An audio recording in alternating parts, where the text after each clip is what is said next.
indissoluta, bebia muito, estragava a saúde, outros fumavam, outros usavam até mesmo algum tipo de droga. Havia alguns que tinham uma vida assim bem difícil, né? Então, quando a gente entra no tanque batismal é porque o Senhor nos libertou desses pecados, mas nós continuamos pecando. Como nós não rebatizamos todo mundo todo mês, o que a gente faz então? Qual é a maneira de lidar com essa outra fase da vida depois do batismo? É aí que entra a Santa Ceia. Jesus deixou a Santa Ceia porque a Santa Ceia tem a ver com perdão de pecados e com uma nova vida que o Senhor nos oferece. Na verdade, a Santa Ceia tem a ver com a graça. Só que a graça não é uma coisa que a gente vê tipo os bancos da igreja. A graça é um conceito que a gente não vê, né? É uma coisa que a gente não consegue tocá-la, pegá-la. Mas a graça, então, é exemplificada através da Santa Ceia. E a Santa Ceia tem 3 símbolos, né? O primeiro símbolo é o lava-pés, o segundo símbolo é o pão e o terceiro símbolo é o suco de uva, ou cálice, como a gente normalmente se refere. Mas cada um deles tem um significado. Vamos dar uma olhada no que a palavra de Deus diz? Vamos começar com João capítulo 13. O primeiro símbolo, que é o símbolo do lava-pés. João 13. João capítulo 13. O que está escrito em João capítulo 13, Jesus falou na quinta-feira à noite. Ele foi crucificado na sexta-feira de manhã. Então foi no momento em que ele estava criando oficialmente a igreja. Foi no dia 1 da igreja. O dia 1 da igreja foi a Santa Ceia que Jesus realizou na quinta-feira à noite. Veja, ele estava com os discípulos no cenáculo, prontos para a ceia. Lá estavam, né, o pão, o cálice, os discípulos estavam sentados. E a Bíblia diz então que antes de servir o pão e de servir o cálice, Jesus fez o que está escrito aqui em João capítulo 13, verso 1.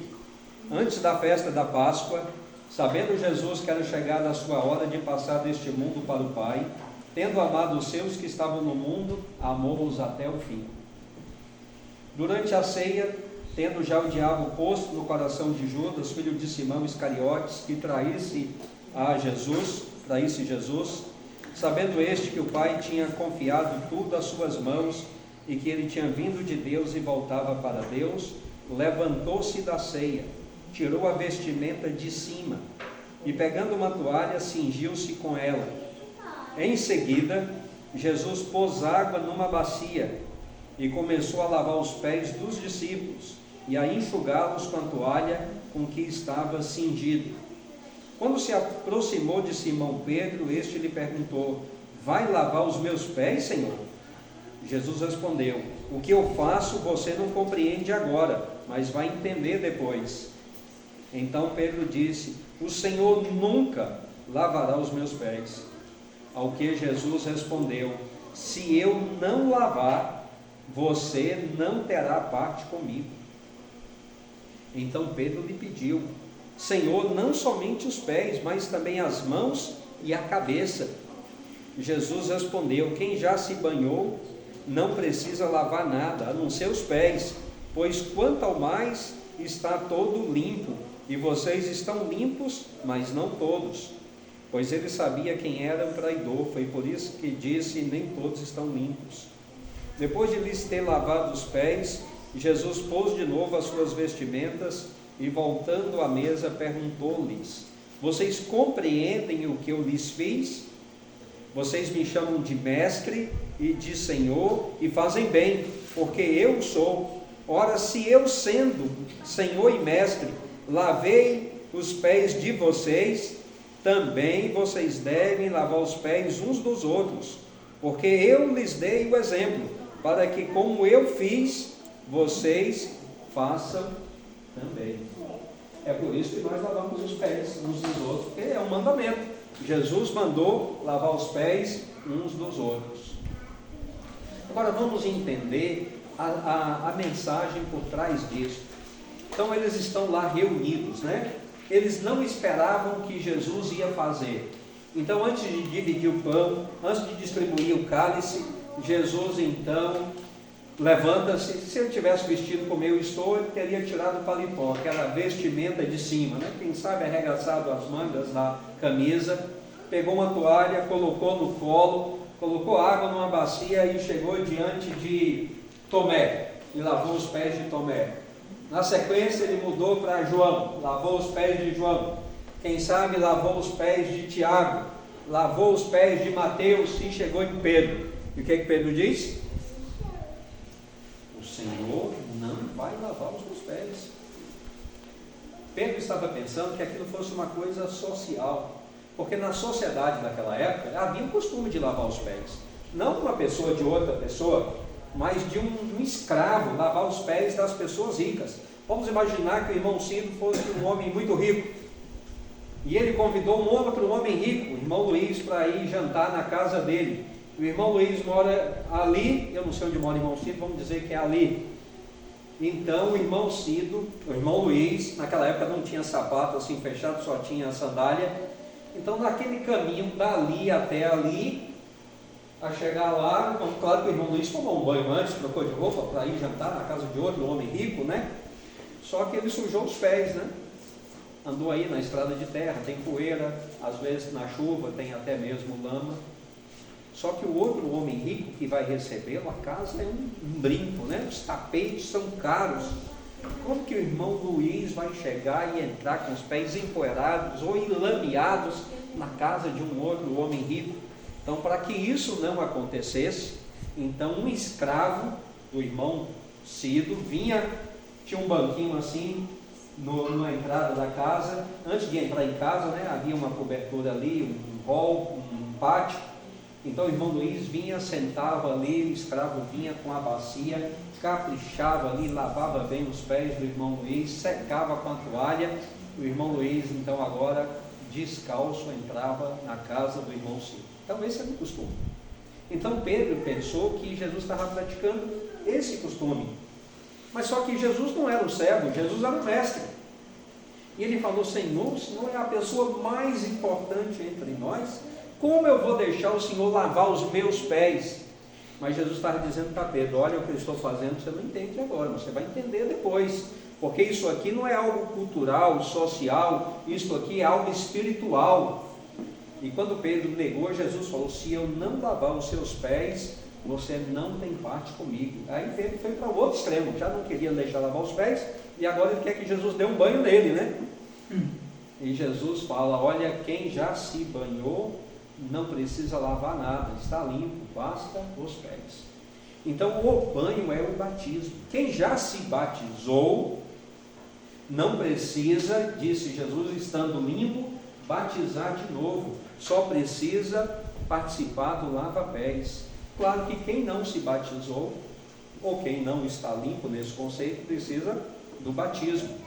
Mas a Santa Ceia e o lava-pés é para lidar com os nossos pecados. O irmão Luiz tem 22 anos, foi batizado. Ele saiu do tanque batismal, não mais dominado pelo pecado, mas continuou pecando. No dia a dia a gente peca. Nenhum de nós é moralmente perfeito. Então Deus diz: Luiz, você já foi batizado, você está limpo. Mas os seus pés se sujam no seu caminhar neste mundo, que são os seus pecados. E nós precisamos lavar esses pecados, lavar os seus pés. Então, a cada 3 vezes, o irmão Luiz tem que participar da Santa Ceia, porque Jesus está oferecendo a ele o perdão de novo.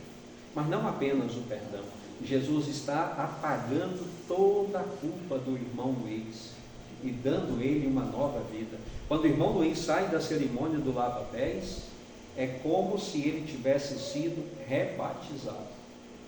Os pecados todos foram apagados. E daqui 3 meses, o irmão Luiz vai precisar participar da Santa Ceia de novo, porque nenhum de nós consegue viver uma vida moralmente sem pecado, porque no pensamento, em algumas atitudes, a gente termina pecando. Então o Senhor nos oferece novamente o lavar de nossos pecados. Esse é o símbolo do lava-pés. Agora, quando alguém se recusa, vamos imaginar, você é a Vanessa?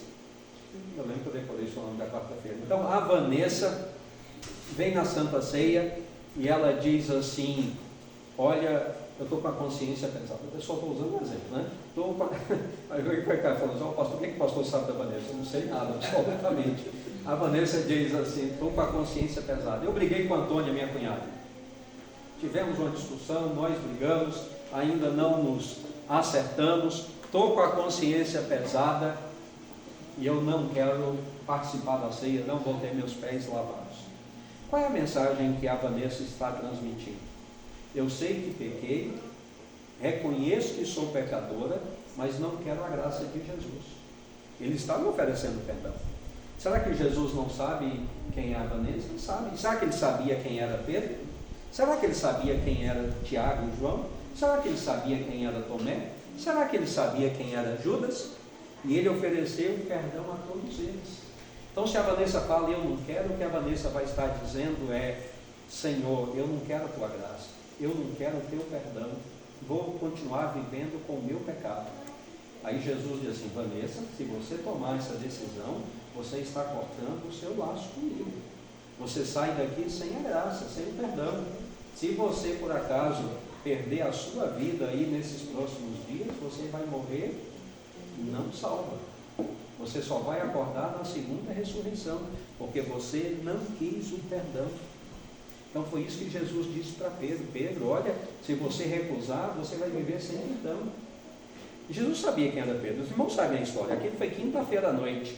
Quando saíram dali, eles foram para o Getsemane. E logo na madrugada daquela mesma noite, quando tentaram prender Jesus, o que Pedro fez? Os irmãos lembram?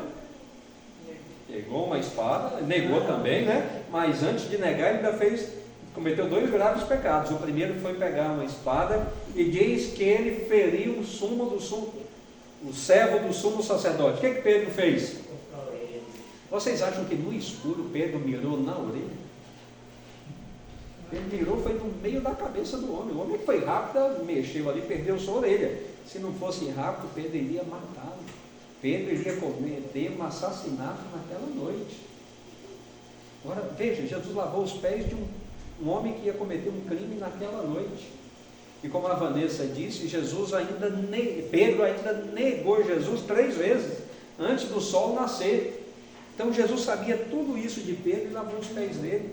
Será que tem alguém aqui mais pecador do que Pedro? E Jesus, no entanto, ofereceu a ele a graça, o perdão e o poder de viver uma nova vida. Mas Jesus lavou os pés também de Tomé. Tomé não era uma pessoa que tinha fé. Tomé era aquela pessoa materialista. Eu creio que o púlpito está aqui, que eu consigo ver e tocar. Eu acredito que esse banco é de madeira e está aqui. Mas o que eu não vejo, o que eu não toco, eu não acredito. Tanto que quando Jesus ressuscitou, ele foi o único que não acreditou. Falou, não, se eu não colocar minhas mãos nas feridas dele, se eu não tocar nele, eu não acredito que ele ressuscitou. Essa história de ressurreição para mim aí não é verdadeira não. Aí Jesus, quando aparece para ele, o que Jesus diz? Venha, seu incrédulo, põe a sua mão aqui, né? Toque aqui. E a Bíblia diz que ele ajoelha e fala, Senhor meu e Deus meu. E Jesus fala, agora você acredita, né? Porque você viu e tocou, você acredita? Cadê a sua fé, né? Então ele era uma pessoa que não tinha fé, então Jesus lavou os pés dele. E todos ali eram pecadores, e o pior de todos, quem sabe, foi Judas, né? Que Jesus disse que era o único que não estava limpo, porque Judas tinha sido batizado, mas nunca foi convertido. Era a mesma pessoa, nunca deixou ser tocado pelo Evangelho, andou 3 anos com Jesus, e a mensagem de Jesus nunca entrou na mente, no coração dele, e no entanto, Jesus lavou os pés dele também. A grande pergunta que fica é, quem lavou os pés de Jesus? E por que ninguém lavou os pés de Jesus? Porque Jesus era o único que espiritualmente tinha os pés limpos, né? Ele nunca cometeu pecado. Os irmãos lembram de Apocalipse capítulo 1? Vamos dar uma olhada em Apocalipse capítulo 1. João tem uma visão de Jesus, mas não mais o Jesus aqui da terra, mas o Jesus glorificado, como nós veremos quando ele voltar. E João tem essa visão de Jesus. E João vai descrevendo tudo que ele viu.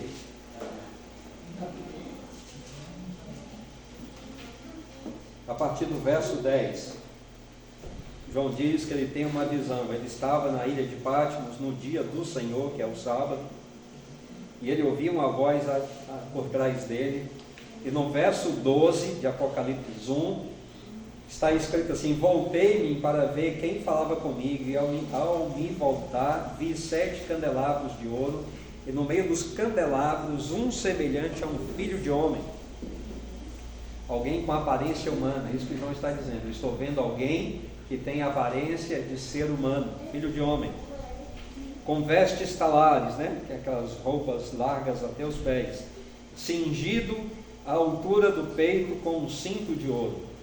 A cabeça e os cabelos dele eram brancos como alva lã, como neve. Os olhos eram como chama de fogo. E agora vem os pés no verso 15. Como eram os pés dele? Semelhante a quê? Bronze polido, né? Como que? Refinado numa fornalha. É assim que os pés de Jesus são vistos. Os pés de Jesus eram tão limpos, tão limpos, tão limpos, que João diz assim: é como bronze polido, refinado na fornalha. Então Jesus foi a única pessoa que andou neste mundo e o pecado nunca sujou os pés dele. Por isso que Jesus não tinha necessidade de ter os pés lavados na Santa Ceia, mas todos os demais precisavam. Ele disse: se eu não te lavar os pés, você não tem parte comigo. Como eu estou brincando com o João Luiz, vou continuar com o irmão Luiz. Então o lava-pés nos ensina algumas lições, irmãos. 3 lições. Primeiro, que é a maneira de Deus lavar os nossos pecados, é o símbolo de Deus lavando os nossos pecados. Quando eu me ajoelho diante do irmão Luiz para lavar os pés dele, ali eu represento para ele Jesus. Ali o irmão Luiz senta diante de mim como um pecador, com os pés espiritualmente sujos, né? E eu lavo os pés dele, só que eu estou ali representando Jesus, porque quem apaga a culpa do nosso pecado, quem é? É Jesus. Eu sou o símbolo de Jesus. Então quem está lavando os pés dele sou eu, mas eu não estou ali me representando, eu estou ali como um representante de Jesus. Eu me encurvo diante dele como Jesus lavando os pés dele. E depois nós trocamos. Eu agora me sento diante do irmão Luiz como eu mesmo, como um pecador, com os meus pés espiritualmente sujos. O irmão Luiz se ajoelha ali diante de mim para lavar os meus pés como Jesus, e ele me oferece então a graça e apaga os meus pecados. Então essa é a segunda lição do lava-pés. Eu sou ao mesmo tempo o pecador que recebo a graça, mas também sou Jesus que oferece a graça, né? Dependendo da posição em que eu estou. E a terceira grande lição que nós aprendemos com o lava-pés é que nós somos iguais. No reino de Deus nós somos iguais. No reino de Deus não há diferença. Daquelas portas para fora nós podemos ser diferentes, podemos receber títulos, né? Um é doutor, outro é professor, outro é lavrador, outro é pedreiro, outro é empresário, outro é pastor. Então não importa qual é os títulos que nós temos. Às vezes economicamente também somos diferenciados. Alguém tem muitos recursos, outros têm poucos recursos. Mas no reino de Deus, daqui daquela porta para dentro, nós somos iguais. Nós estamos no mesmo nível.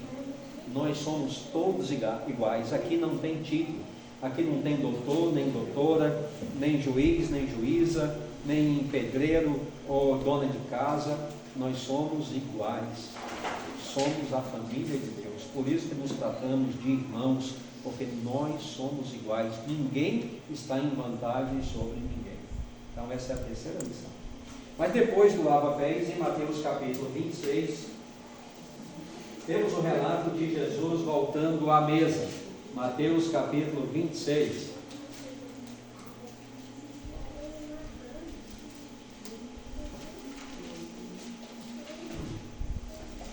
Verso 26 também.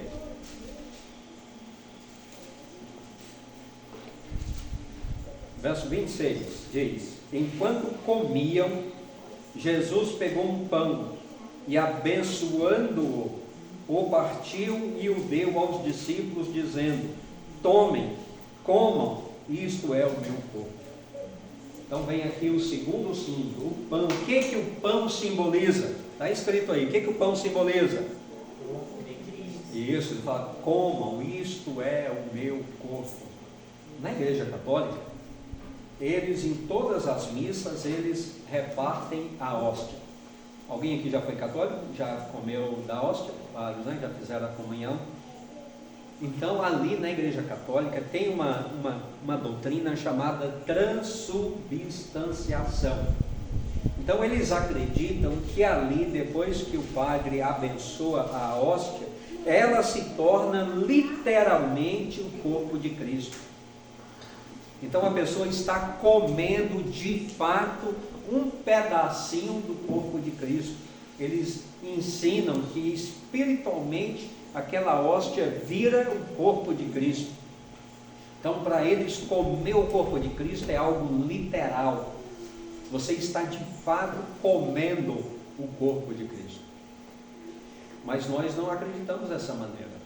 Nós acreditamos que é simbólico. Então, quando Jesus fala, eu estou dando a vocês o meu corpo, Jesus está dizendo, eu estou dando a vocês a vida que eu vivi. Os irmãos conhecem bem a história. Jesus nasceu como um bebê, viveu até os 33 anos. Então Jesus está dizendo, olha, toda esta vida que eu vivi, e vivi sem pecado, o meu caráter, a minha justiça, eu estou atribuindo a você. Eu peguei a Vanessa, brinquei com ela, vou continuar com você, Vanessa. Em 1844, no dia 22 de outubro de 1844, começou o julgamento no céu. Nesse julgamento no céu, nem todo mundo é julgado, só aqueles que um dia foram batizados e tiveram seu nome escrito no livro da vida. Então, só quem foi batizado e teve seu nome no livro da vida que é julgado no céu.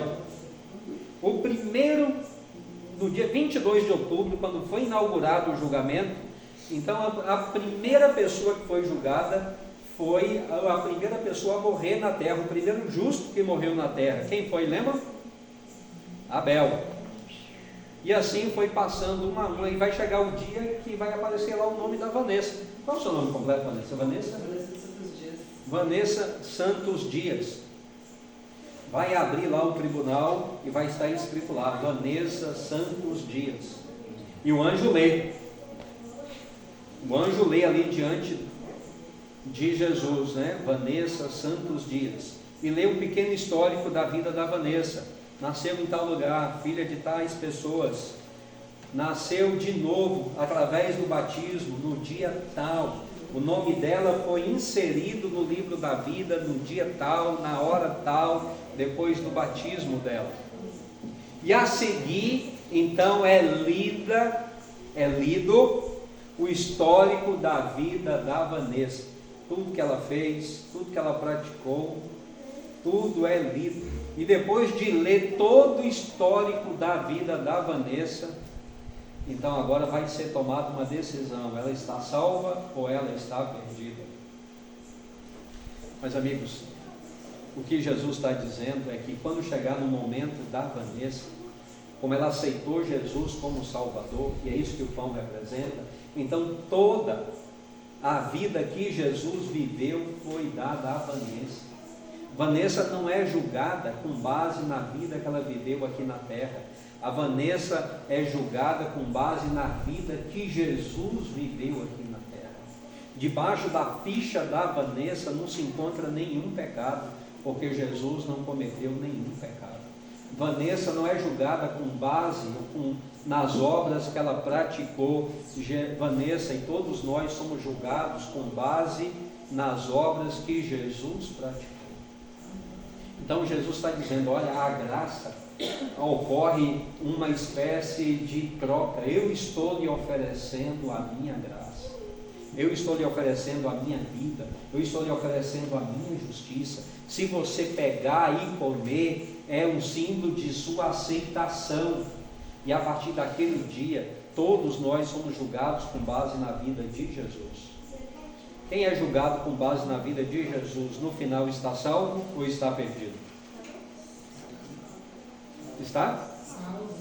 Está salvo, né? Nós estamos salvos, porque não somos julgados com base na nossa vida, mas na vida de Jesus. Foi isso que a ceia nos diz. Jesus fala, olha Luiz, eu perdoei os seus pecados, e agora estou lhe dando a minha justiça. Você é julgado com base na minha vida. Vamos continuar lendo, porque não parou. Tem um terceiro símbolo, verso 28 agora. Mateus 26, 28.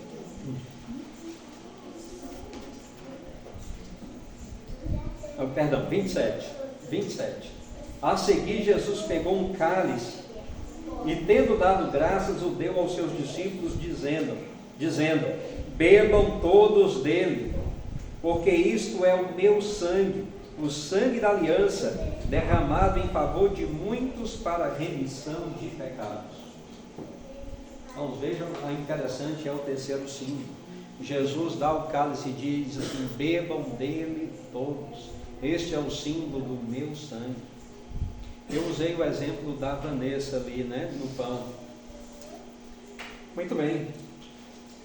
A Vanessa recebe a vida de Jesus. E a vida dela? E os atos da vida dela? O que são feitos deles? São aplicados a Jesus. Tudo que a Vanessa viveu nesta vida é atribuído a Jesus. Então agora a Vanessa se torna uma mulher santa porque comeu o pão, como símbolo de que aceitou a vida de Jesus. E Jesus aceita os pecados dela. Agora Jesus é julgado com base nos pecados dela. E com base nos pecados dela, ou de qualquer um de nós, estou usando ela como exemplo, mas serve para todos nós. Com base nos meus pecados, qual é o veredicto de Jesus? Condenado. Com base na minha vida, Jesus está condenado. Ele recebe sobre ele a culpa dos meus pecados. E qual é o salário do pecado? A morte eterna. Então Jesus é levado para a cruz e ele é morto na cruz. Mas Jesus é morto na cruz por causa dos pecados dele? Não, ele nunca pecou. Então por que ele morreu? Porque ele foi julgado com base nos meus pecados, com base nos seus pecados, com base nos pecados de todos nós, e com base nos nossos pecados ele foi condenado. Então a graça, ao mesmo tempo que transmite a vida de Jesus para mim, transmite também a minha vida para Jesus. Ele é o Cordeiro de Deus. Então eu não morro a morte eterna porque vivo com base na vida de Jesus, mas ele morre porque ele é julgado com base na minha vida, na sua vida. Vamos ver dois versos da Bíblia que dizem isso, para que a gente não fique com nenhuma dúvida. 2 Coríntios, capítulo 5, verso 21. 2 Coríntios, capítulo 5, verso 21. E depois Gálatas 3,13. 2 Coríntios 5, 21. Aqui na minha Bíblia diz assim: aquele que não conheceu o pecado, Deus o fez pecado por nós, para que nele fôssemos feitos justiça de Deus. Gálatas 3,13. Gálatas logo a seguir. Vira aí umas 2, 3 páginas, você vai estar em Gálatas. Gálatas 3,13. Diz assim: Cristo nos resgatou da maldição da lei, fazendo-se ele próprio maldição em nosso lugar, porque está escrito: maldito todo aquele que for pendurado em madeiro. Então Cristo se tornou maldito em nosso lugar. Aquele que não conheceu o pecado, Deus o fez pecado por nós. Então, meus queridos, quando a gente toma o cálice, nós estamos dizendo: Senhor, eu aceito a tua morte na cruz no meu lugar. Então nós demonstramos aceitação bebendo o cálice, e aí a graça se cumpre. Perdão, justiça, misericórdia, justiça. A misericórdia é simbolizada pelo pão e pelo cálice, pelo pão e pelo lava-pés, e o cálice simboliza a justiça. Cristo morre em nosso lugar.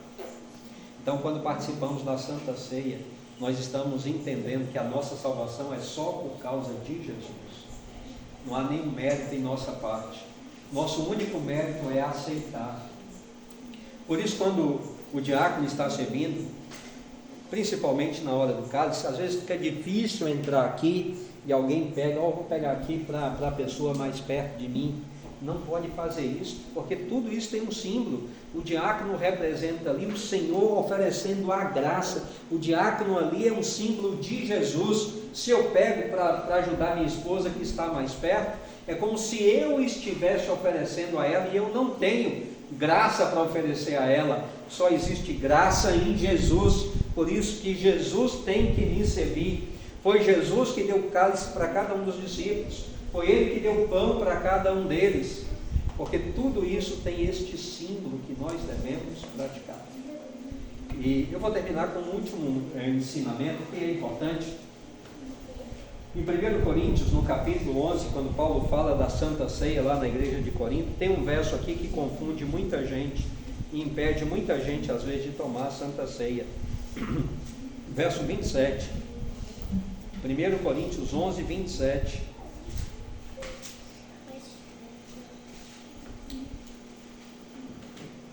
Diz assim: por isso, aquele que comeu o pão ou bebeu o cálice do Senhor indignamente, será réu do corpo e do sangue do Senhor.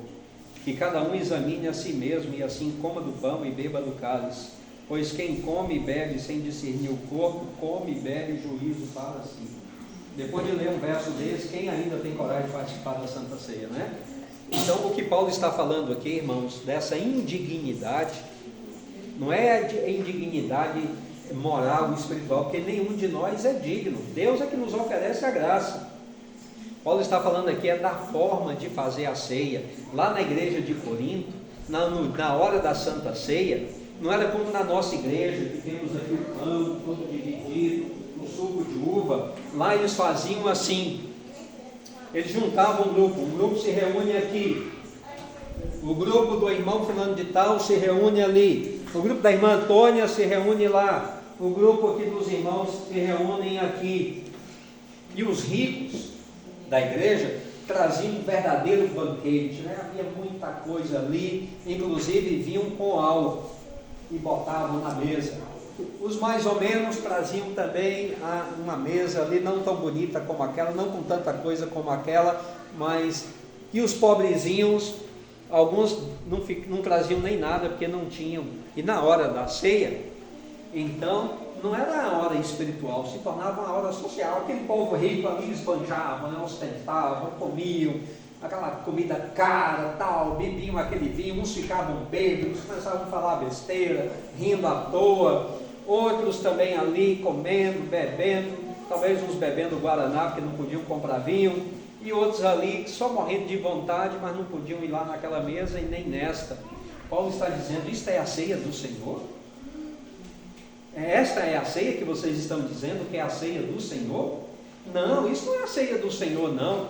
Vocês estão trazendo juízo sobre vocês. Então Paulo diz: quando você come e bebe a ceia do Senhor sem entender os símbolos, fazendo dessa forma, descaracterizando, vocês estão trazendo juízo sobre vocês.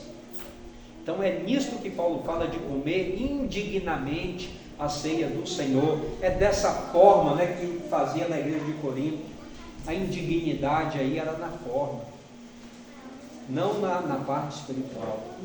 Por isso, meus queridos, hoje você, eu, todos nós somos convidados a participar da mesa do Senhor. O Senhor sabe quem nós somos, está oferecendo a gente o perdão e a graça dele. Que todos vocês participem, porque ele diz: não participar corta a sua filiação comigo. Participe da mesa do Senhor, porque ele está nos oferecendo a graça dele.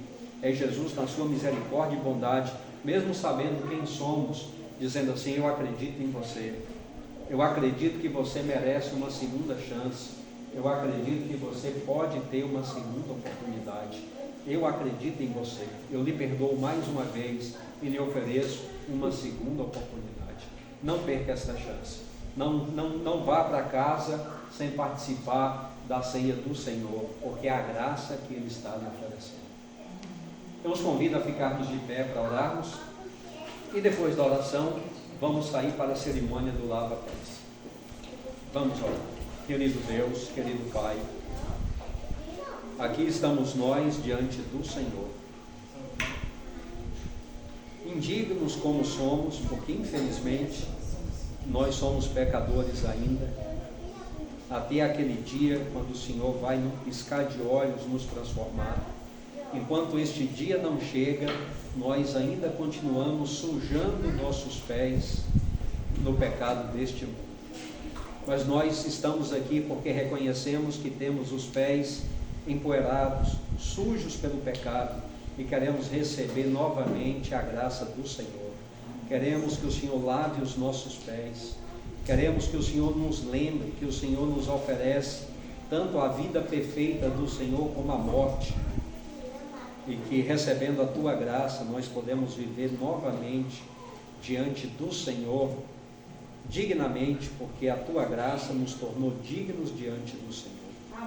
Pai querido, que todos possamos querer participar desta Santa Ceia, para que nenhum de nós seja desfiliado de nossa relação com o Senhor. É o que nós suplicamos no sagrado nome de Jesus. Amém. Meus queridos, nós temos duas formas de lavar os pés. Primeiro, as mulheres vão sair, né? As nossas diaconisas vão indicar onde elas vão lavar os pés. Depois os homens. E se o casal que é casado querer um homem lavar o pé da esposa, a esposa lavar o pé do esposo, pode também. Mas só o casal casado, tá? Namorados, noivos ainda não. Então você pode lavar os pés de um outro irmão da igreja, da sua esposa, você de uma outra irmã da igreja ou do seu esposo, se quiser. Então vamos pedir às mulheres que saem primeiro, depois os homens, e vamos nos encontrar lá no lugar que as irmãs vão nos indicar. Depois que tivermos os pés lavados, voltaremos aqui